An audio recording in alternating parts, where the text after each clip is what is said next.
예수님께서 말씀하셨습니다. 하나님 나라는 밭에 씨를 뿌리는 농부와 같다. 밤낮으로 자고 일어나는 동안 씨가 싹이 나고 자란다.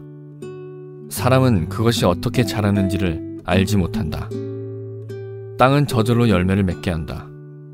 먼저 싹이 나고 다음에는 이삭이 나오고 마침내 나달이 여문다.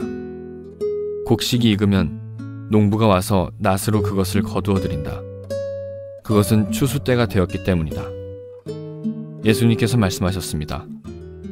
하나님 나라를 무엇에 빗댈 수 있을까? 무슨 비유로 설명을 할까? 하나님 나라는 겨자씨와 같다. 겨자씨를 밭에 심을 때는 밭에 심는 씨앗 중에서 가장 작다. 그러나 심긴 후에는 그 어떤 밭작물보다 더 크게 자란다. 커다란 가지를 내어 하늘의 새들이 그 그늘에 둥지를 틀 정도가 된다. 자, 우리 가슴에 손을 얹고 믿음을 고백하고 하나님 말씀 듣겠습니다. 같이 한번 따라해 주시겠어요? 하나님은 나를 사랑하십니다. 나는 그 사랑 안에 있습니다. 하나님은 오늘 나에게 말씀하실 것입니다. 그 말씀에 능력이 있습니다. 그 말씀에 생명이 있습니다. 나의 마음을 하나님께 열겠습니다. 나의 생각을 예수님께 집중하겠습니다. 들은 만큼 변합니다. 들은 만큼 행복해집니다. 예수님께서 겨자씨 비유를 통해서 하나님의 나라가 어떻게 성장하는지를 가르쳐 주셨습니다. 겨자씨라고 하는 게 가장 작은 씨앗이다라고 얘기했는데 지금은 우리가 그 씨앗이 가장 작지 않다라고 하는 걸 알죠. 그런데 성경은 식물학 교감이 아니라 예수님 당시에 사람들이 생각하기에 그 문화권에서 겨자씨는 가장 작은 씨라고 생각을 했었습니다. 가장 작은 겨자씨가 땅에 떨어져 심기우면 시간이 지나면 그것이 싹이 트고 다른 작물보다 더 커지고 나중에는 큰 나무가 되어서 새들이 둥지를 틀고 보금자리로 삼는 그런 나무가 된다. 천국이라고 하는 것은, 하나님의 나라라고 하는 것은 이렇게 눈에 보이지 않을 만큼 작은 씨앗이 알지 못하는 시기에 커서 큰 나무가 되는 것과 같다라고 가르쳐 주셨습니다.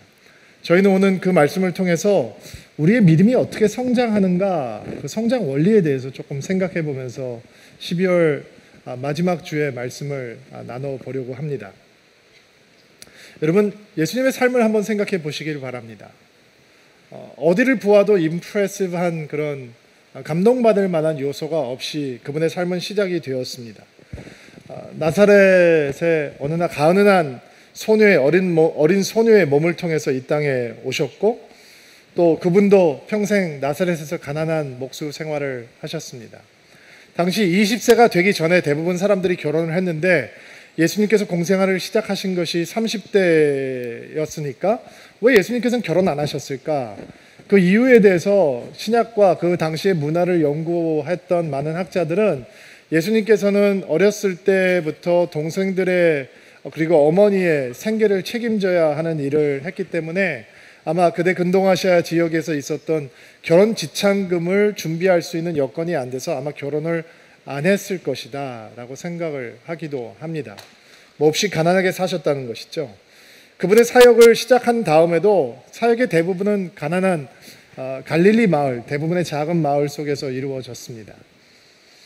그분의 제자들도 내세울 것이 없는 평범한 사람들, 랍비의 제자가 되기에는 턱없이 부족한 사람들이 대부분이었습니다.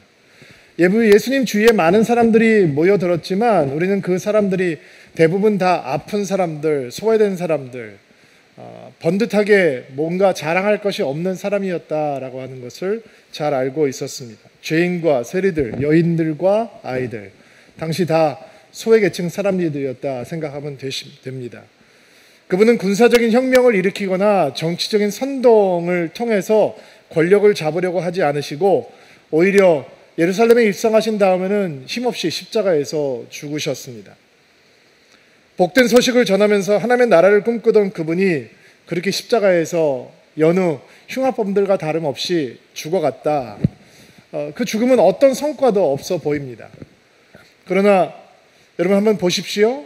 그분의 복음은 이스라엘을 곧 덮게 되었고 근동 지역으로 그리고 소아시아로 유럽으로, 아프리카로, 신대륙으로, 아시아로 전 세계를 덮게 되었습니다.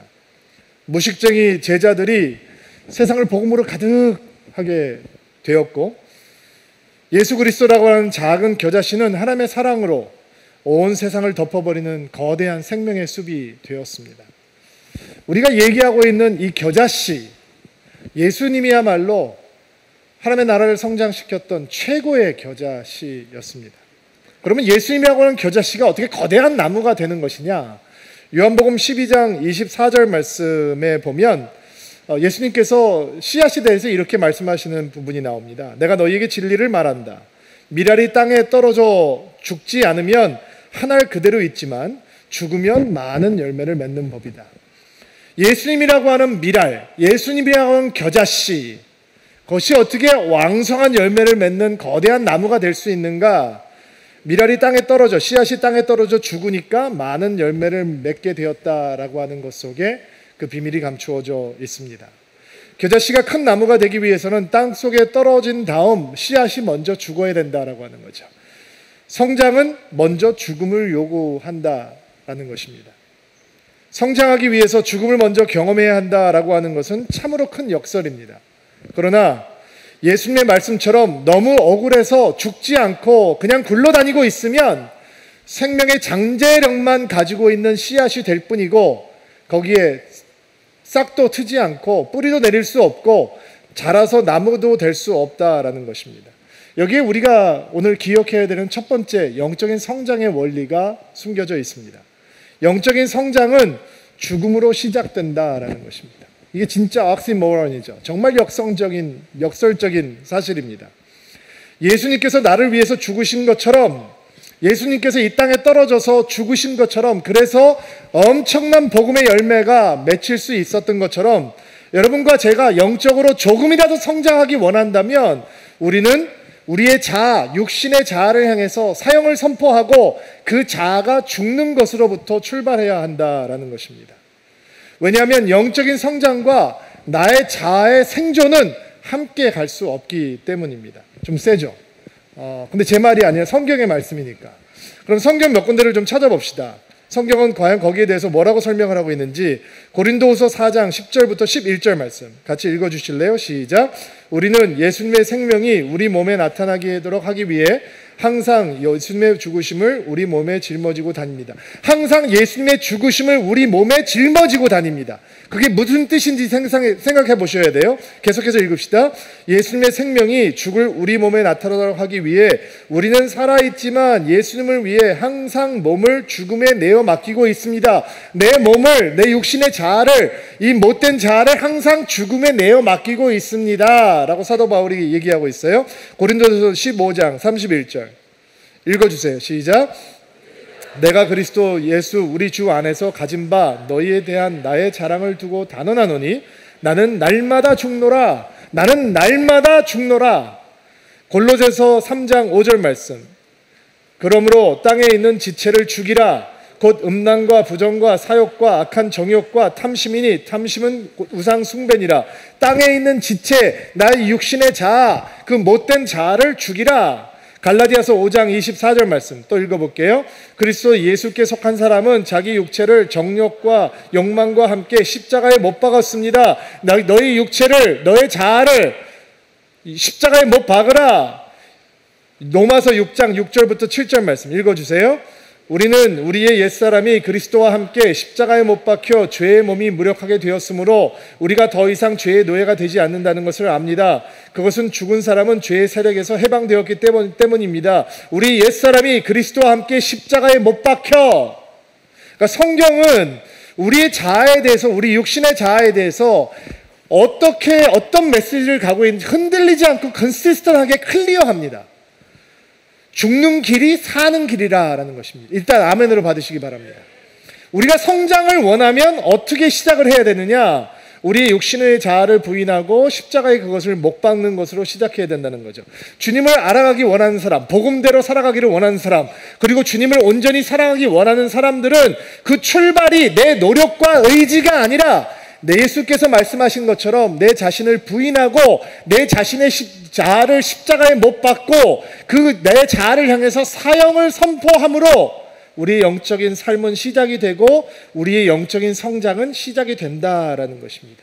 겨자씨가 땅속에 들어가서 살아있으면 뒹구는 씨앗에 불과하지만 땅속에 들어가서 죽으면 싹이 트고 뿌리를 내리고 거대한 나무가 되는 것처럼 우리가 영적인 성장을 원하는 마음이 있다면 우리는 예수와 함께 죽음으로 우리 자신의 자아를 향해서 십자가에 못 박음으로 우리의 영적인 성장은 힘차게 시작된다라는 것입니다. 그게 첫 번째 시작이에요. 그러면 이렇게 생각해 볼 수 있겠죠. 목사님, 제가 예수 믿은 지가 5년이 됐고 10년이 됐고 20년이 됐고 내가 평생 예수를 믿었는데 왜 나는 안 변하고 왜 나는 자라지가 않을까요? 그 원리를 따지면 간단하죠. 자아가 아직 살아있으니까 그런 거예요. 내 자아가 살아있으니까 내 자아가 하나님의 은혜를 향해서 맞짱을 뜨자라고 달려드니까 내가 하나님을 이기려고 드니까 기도를 통해서도 결국 내 뜻을 관철하려고 하니까 우리는 교회를 다니면서도 예수의 형상이 우리 안에 온전히 이루어지지 못하고 복음을 머리로는 안다 하면서 그 복음이 우리의 삶을 변화시켜 줄 수가 없는 거죠. 그러니까 영적인 성장을 원한다. 나는 변화하는 인생을 살고 싶다. 복음대로 살고 싶다라고 하면 내가 가지고 있는 내 육신의 생각은 항상 반하나님적인데 그 육신의 자아를 향해서 우리는 십자가에 죽어야 된다라고 선포해야 된다라고 성경은 가르쳐주고 있는 것입니다. 우리 12월 마지막 주 메시지가 좀 세서 이거 어떡하죠?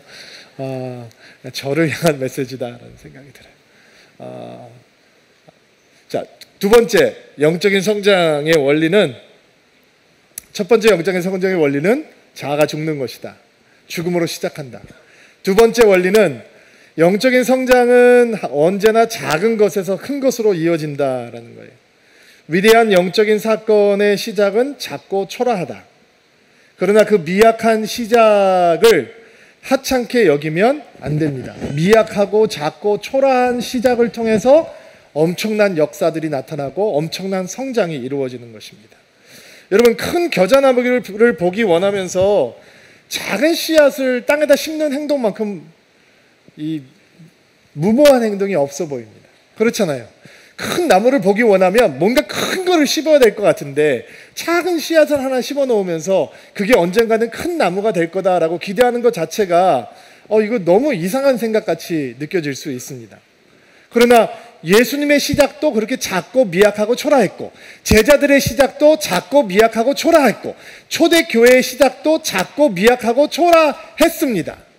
그러나 시간이 지나자 하나님의 나라가 자라는 것처럼 그렇게 작고 초라하고 미약해 보였던 시작이 엄청난 위대한 성장을 이룰 수 있었다라는 것이죠.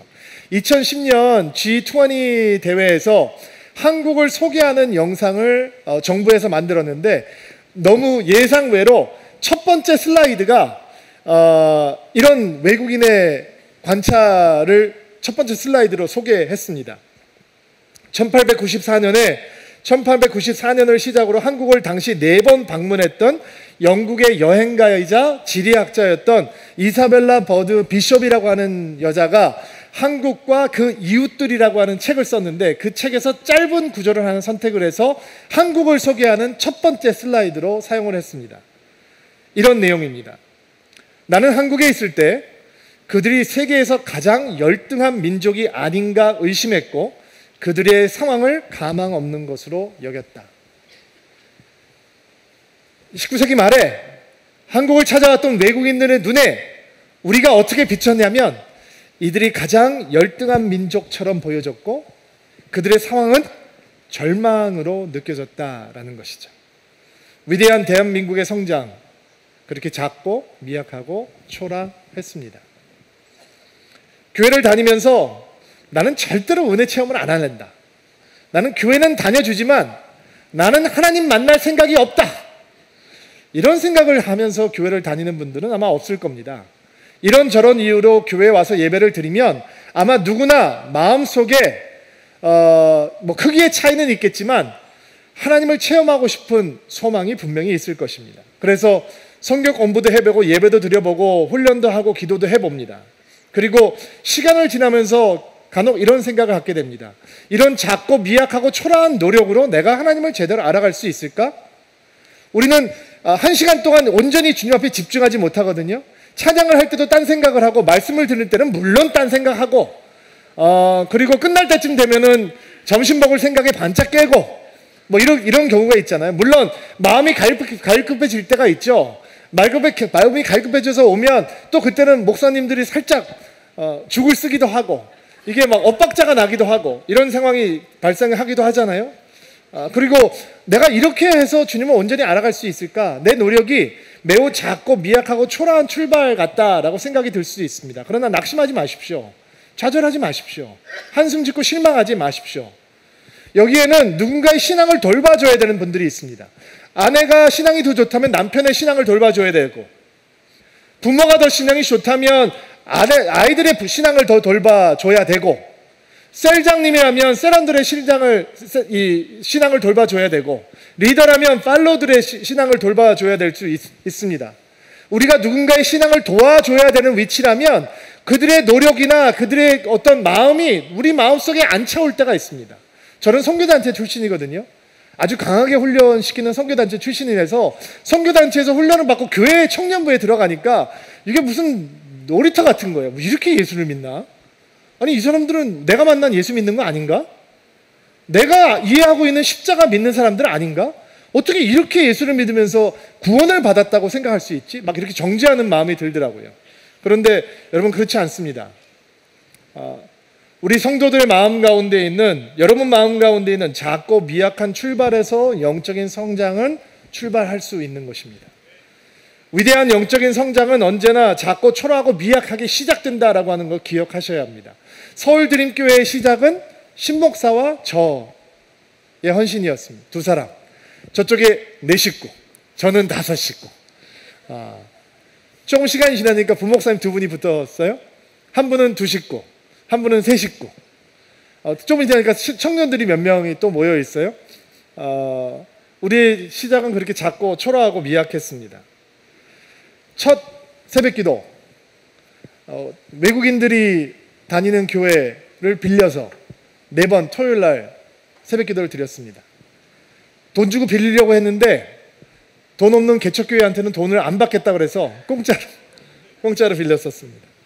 아주 허름한 예배당인데 소수의 인원이 모여서 새벽기도를 드렸던 기억이 납니다. 첫 설교를 제가 했었는데, 설교 끝난 다음에 저희 아내하고 장모님하고 집에 돌아가시다가 제가 나중에 저희 장모님을 통해서 제가 간증을 듣게 되는데, 아내가 처음으로 남편이 늘 씩씩하고 목소리 크고 당당했는데 남편이 너무 초라해 보였다라는 간증을 했다라고 하는 얘기를 들었습니다. 서울드림교회 시작은 그렇게 작고 미약하고 초라했습니다.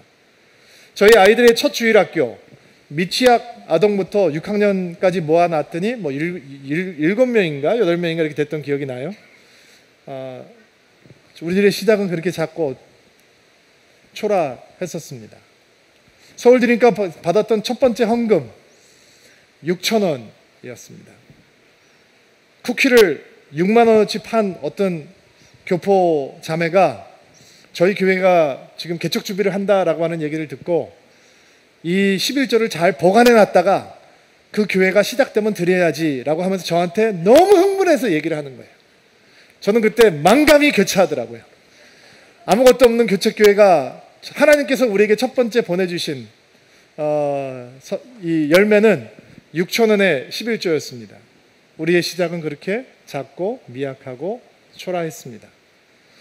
영적인 성장을 원하는 사람들이 범하는 실수 가운데 하나는 작고 초라한 시작 없이 큰 끝을 보려고 한다라는 것입니다. 미약하고 초라한 시작 없이 화려하고 대단한 결과만 기대하려고 한다라는 것이죠. 그러나 작고 초라하고 미약한 시작 없이 붐! 큰 결과가 나타나는 경우는 없습니다. 오히려 우리는 이런 답을 스스로 찾아내야 합니다. 내가 영적인 성장을 하기 위해서 내가 시작해야 되는 작고 초라하고 미약한 출발은 무엇일까? 어떤 분들은 1월 달에 생명의 삶이라고 하는 큐티 도움 잡지를 정기 구독함으로 매일 말씀을 조금씩 먹어가는 연습을 시작해야 될지 모릅니다. 어떤 분들은 금요 천안에 나와서 주의 이름을 부르셔야 할지도 모릅니다. 새 학기가 시작되면 다 출석을 할 수 없는데도 불구하고 DBS를 신청하고 훈련을 받으려고 하는 작은 발걸음을 뛰셔야 될지 모릅니다. 어떤 분들은 토요일날 오후에 이 자리에 나오셔서 다른 성도들과 마찬가지로 여러분들이 앉아있는 의자를 깔면서 그리고 기도하면서 하나님 내일 이 자리에 앉으실 우리 드림인들을 축복해 주셔서 은혜를 누릴 수 있도록 도와주십시오 라고 하는 헌신의 자리에 여러분의 순서가 되지 않아도 나오셔야 될지 모릅니다. 어떤 분들은 기쁜 마음으로 교회 헌금을 드리는 일을 시작해 보셔야 될 수도 있습니다. 모두가 작고 초라하고 미약한 시작입니다. 그러나 그것을 통해서 위대한 성장은 시작되는 것입니다. 그게 오늘 겨자씨의 비유가 우리에게 가르쳐준 두 번째 영적인 성장의 원리입니다. 자, 세 번째. 영적인 성장의 원리 세 번째는 그 성장의 진행은 가시적이지 않다라는 것입니다. 눈으로 언제나 측정할 수 있는 것이 아닙니다. 씨가 심겨진 다음에 아무것도 보이지 않을 때 우리는 눈으로 보는 연습이 아닌 믿음으로 보는 연습이 필요합니다. 그렇지 않으면 끊임없이 낙심하거나 너무 쉽게 포기하게 될 것입니다. 오늘 본문 말씀인데요. 26절부터 28절 말씀 같이 한번 읽어볼게요. 시작. 예수님께서 말씀하셨습니다. 하나님의 나라는 밭에 씨를 뿌리는 농부와 같다. 밤낮으로 자고 일어나는 동안 씨가 싹이 나고 자란다. 사람은 그것이 어떻게 자라는지 알지 못한다. 땅은 저절로 열매를 맺게 한다.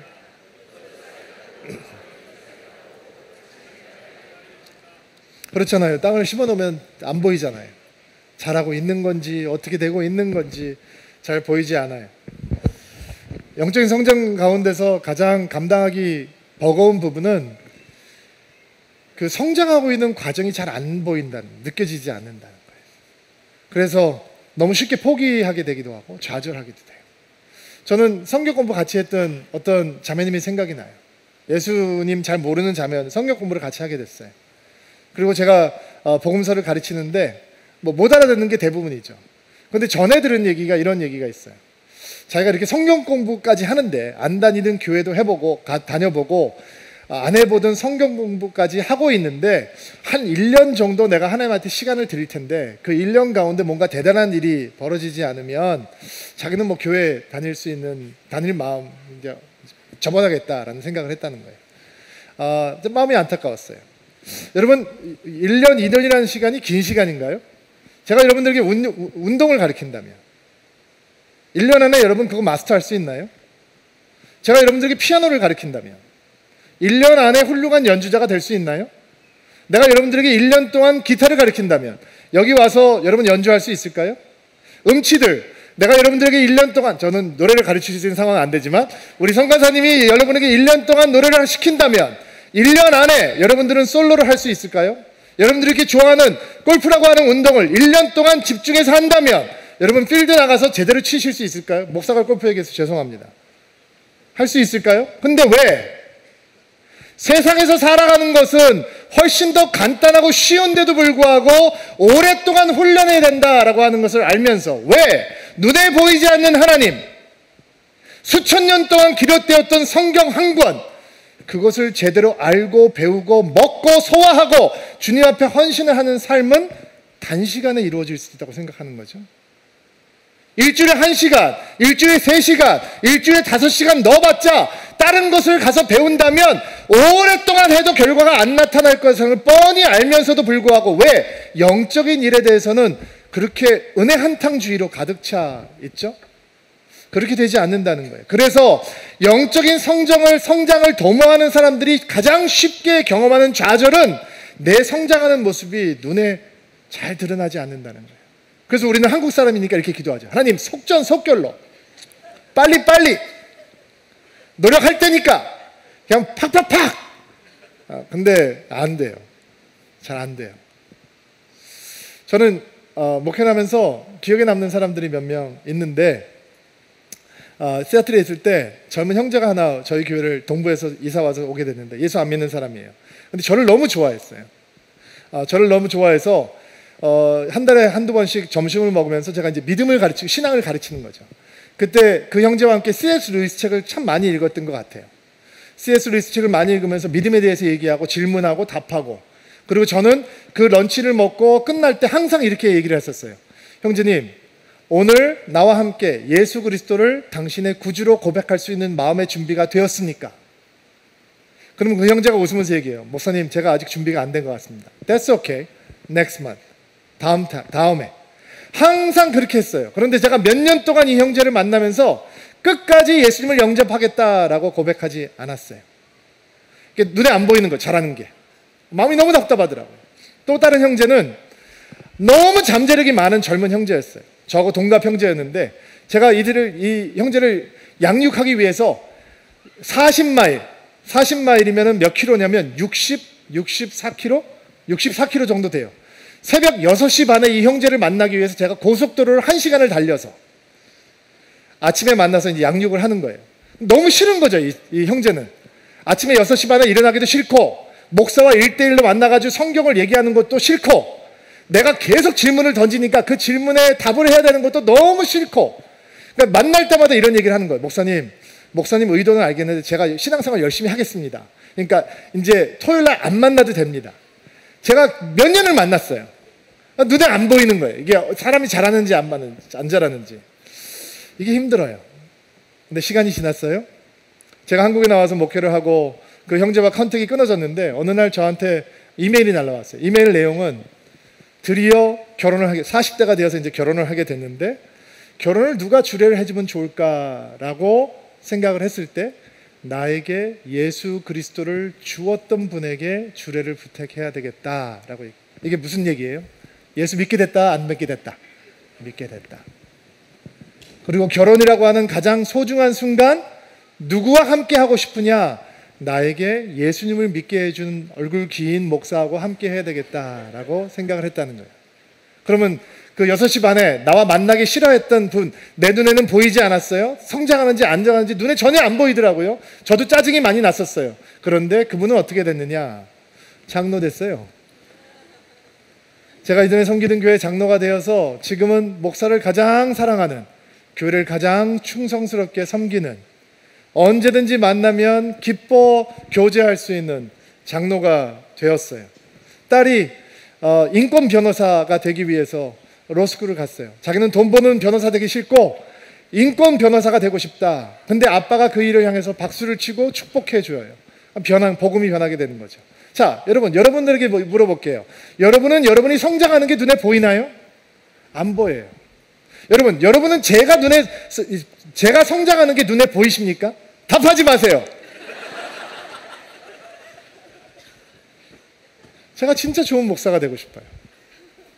제가 진짜 좋은 설교자가 되고 싶어요. 저는 몸부림친다고 생각해요. 공부 열심히 하고, 저는 신학생들보다 제가 더 공부 열심히 한다고 생각해요.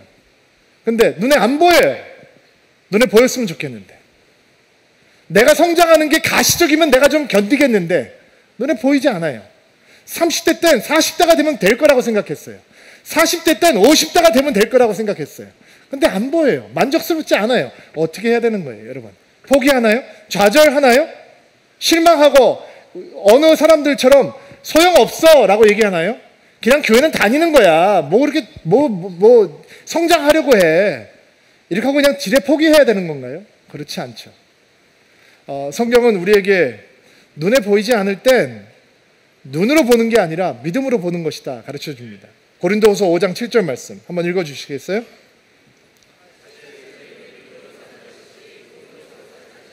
영어 성경으로 보니까 We live by faith, not by sight.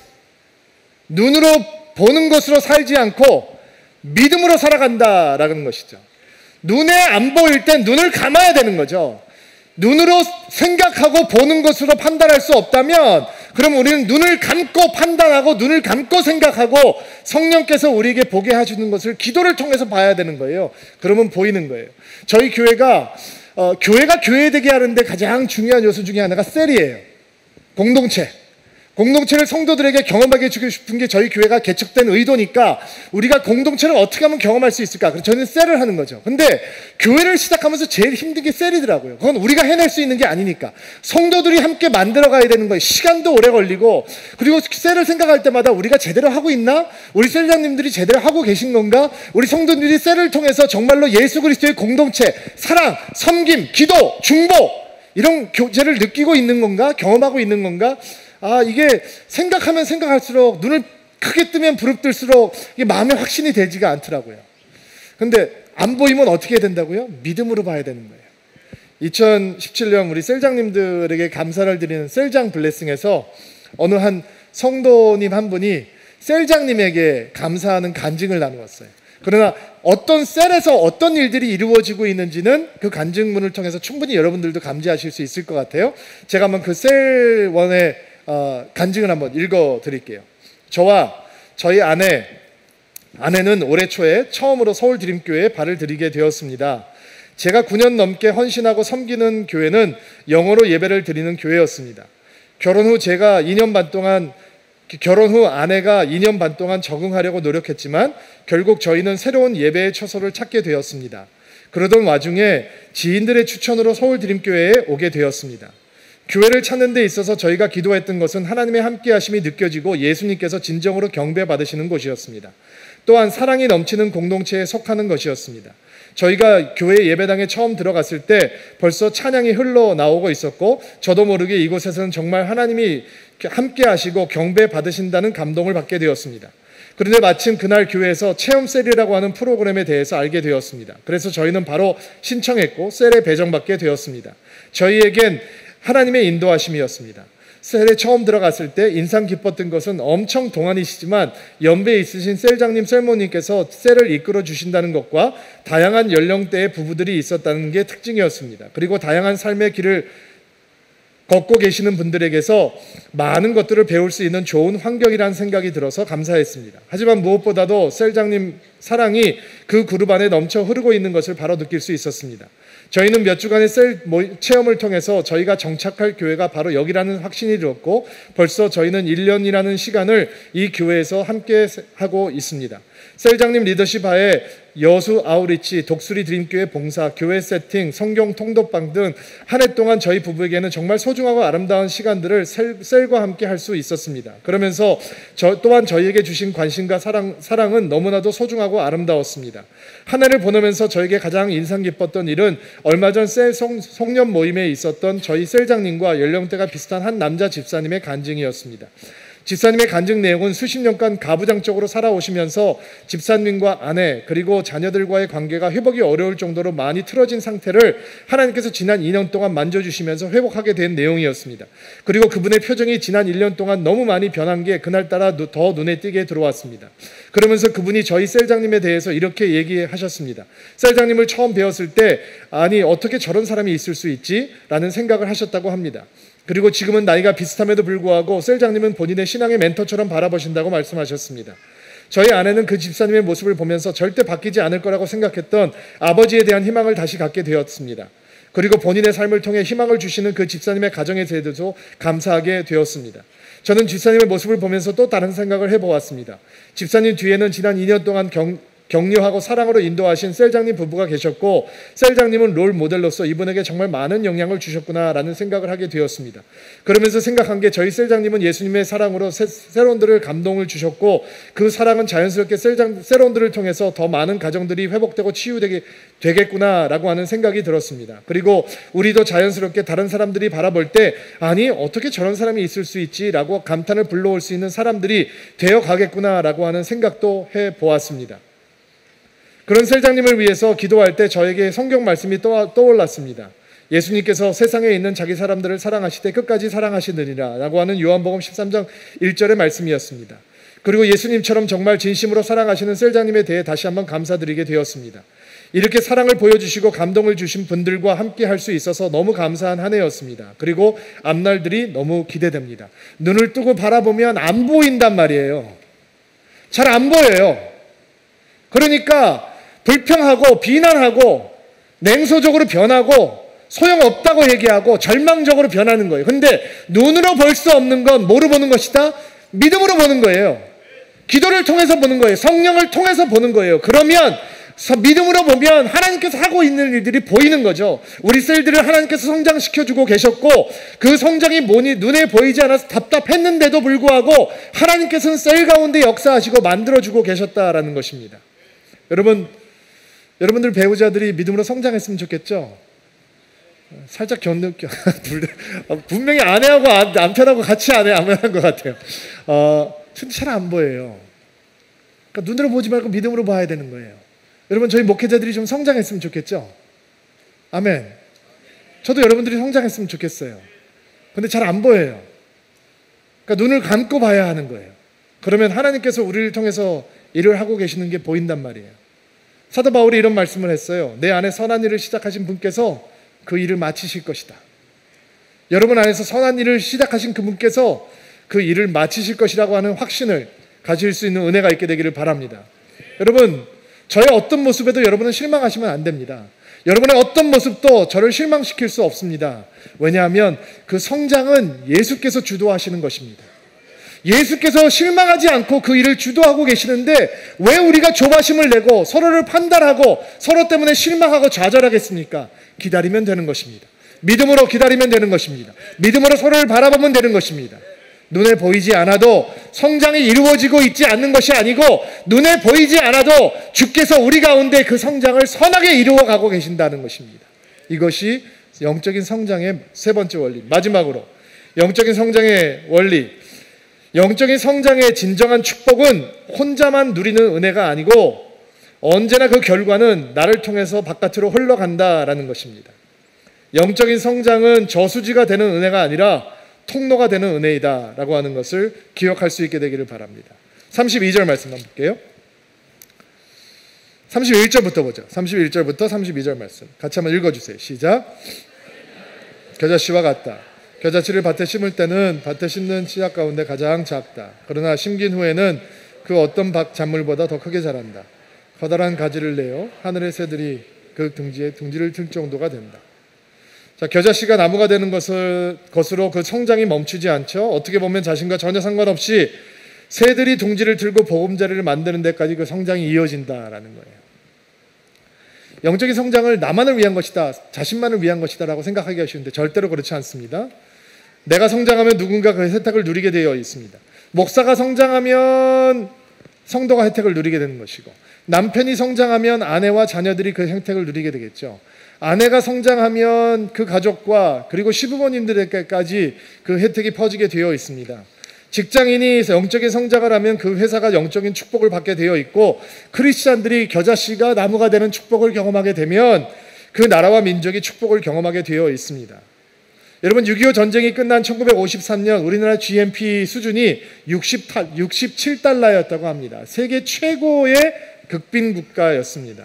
1960년대 한국과 아프리카 가나의 경제 수준은 비슷했습니다. 1970년대 한국 GDP는 254불이었습니다.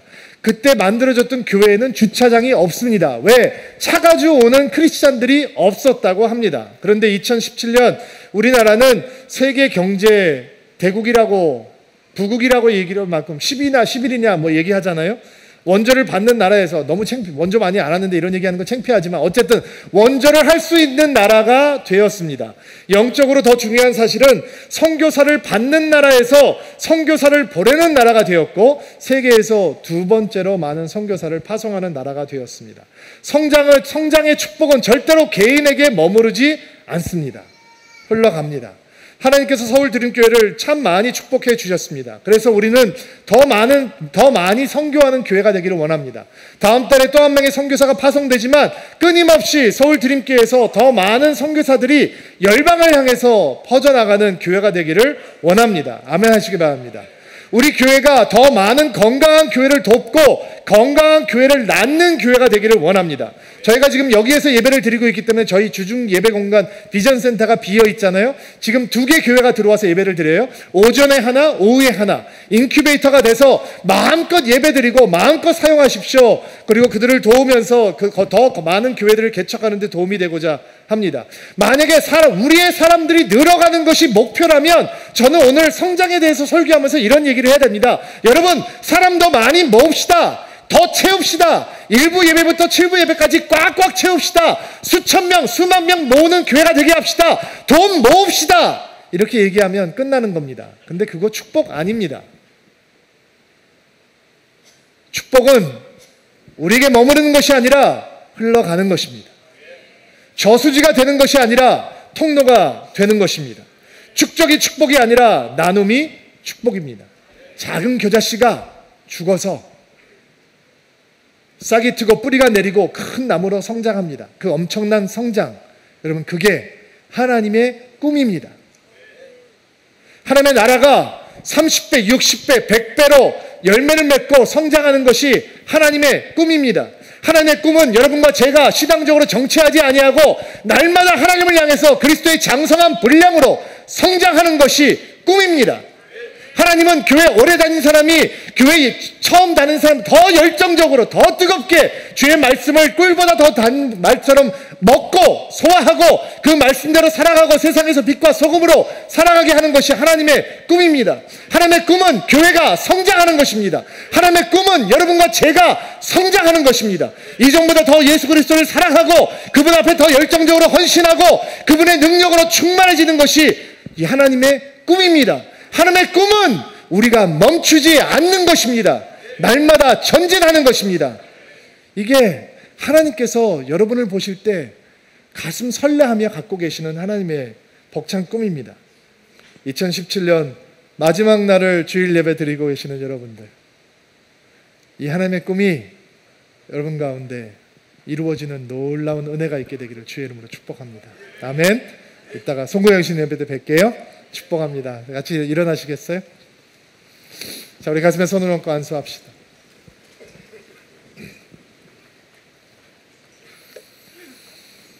하나님의 거룩한 겨자씨 여러분들을 주님 앞에 올려드리고 축복하고 기도하겠습니다. 같이 한번 기도합시다. 하나님, 드림인들이 2017년 마지막 주일 예배를 주님 앞에 올려드리고 가슴에 손을 얹고 축복하며 기도합니다. 우리가 바로 그 겨자씨입니다. 너무 작고 미약하고 초라해 보이지만 이것이 언젠가는 거대한 나무가 되고 새들이 깃들며 둥지를 틀고 보금자리를 삼는 축복이 될 것입니다. 드림인들이 주 앞에 끝까지 성장해 갈 수 있도록 도와주옵소서. 그리스도의 장성한 분량까지 성장해 갈 수 있도록 도와주시옵소서. 멈추지 않는 도약이 있게 도와주시옵소서. 정체되지 않게 하옵소서. 매너리즘에 빠지지 않도록 도와주옵소서. 날마다 예수를 향한 사랑과 열정이 뜨거워질 수 있도록 도와주옵소서. 날마다 그리스도를 향한 헌신이 깊어질 수 있도록 도와주옵소서. 주를 향한 거룩한 열망이, 갈급함이 더 커질 수 있는 드림인들이 될 수 있도록 도와주시옵소서. 오늘 2017년 마지막 예배를 받아주시니 감사합니다. 날마다 성장하는 한 해가 될 수 있도록 새로운 해도 주께서 붙들어 주시옵소서. 예수님의 이름으로 기도하옵나이다.